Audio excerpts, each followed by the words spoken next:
Hi, my name is Brittany. I'm a psychic medium and a healer. So I'm going to be doing a spread on the divine feminine and the divine masculine for the new moon in Cancer. So with the Nine of Swords, I feel as though the divine feminine is feeling a lot of anxiety and fear coming up. I feel as though the divine feminine feels all of these emotions that are she thought she's already handled it, but I feel as though these emotions have to do about the fears of union, about this not being a legitimate connection.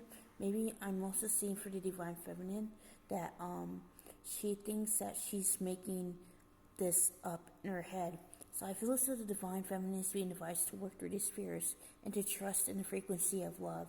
I also see that a lot of ancestral trauma related to the feminine is coming up as well. What it means to be feminine, what it means to be a productive member of society. With death, I see that the divine feminine is letting go of the remnants of her old self. She's shedding her skin and becoming who she's meant to be.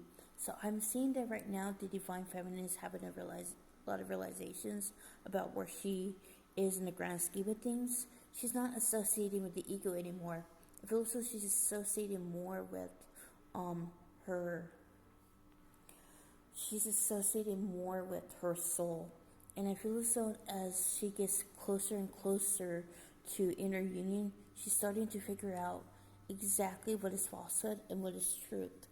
With the King of Wands, I feel as though the divine feminine is actually clearing a lot of blockages around the father wound as well. See, the divine feminine is already of the opinion that no, she knows she's not of the opinion. She knows that she's somewhat inconsistent in her masculine energy and she's working to strike that balance. And in doing so, she's changing the formula that she spouted whenever dealing with the masculine, the outer masculine. So the divine feminine is alchemizing the trauma of being hurt by masculines.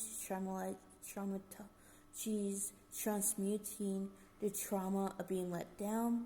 She's clearing that abandonment wound, and she's starting to stand stronger within herself. And that's what I get for divine feminine. So now I'm going to be doing the divine masculine. The first card I'm going to do for divine masculine is man holding a coin. So the divine masculine is looking at his relationship with money right now. He is seeing that he defines his worth by how much he makes and how he is a provider. So the divine masculine is working on unlearning that. He is also becoming really accustomed to the fact that he's becoming accustomed to seeing things from a higher perspective. So he's starting to see patterns that he hasn't before. So I feel as though he's starting to see that his money wound and his receiving wound are pretty much intertwined together. He's working on clearing receiving blocks at this moment. With strategy, I feel as though the divine masculine is rethinking the way he approaches his situation with the divine feminine. See, he was of the opinion that he was making up the journey in his head. He's married the divine feminine in this regard, and that maybe she's not really his person. But now the divine masculine is thinking differently.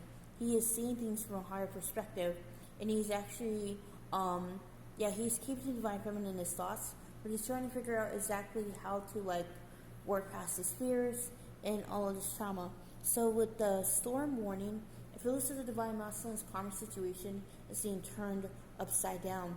Everything's coming undone, and he's starting to have realizations about this. He's starting to see that he is trying to make things work because he thinks he can't do any better, that he feels undeserving of love. So now the divine masculine is clearing all this trauma that prevents him from having a life of his dreams. In other words, everything that is preventing him from choosing himself is being eliminated so he can be his real self. So that's what I get for divine masculine. If you haven't already, and subscribe to my channel. I post updates about twin flames throughout the week. I will see you another time. Namaste.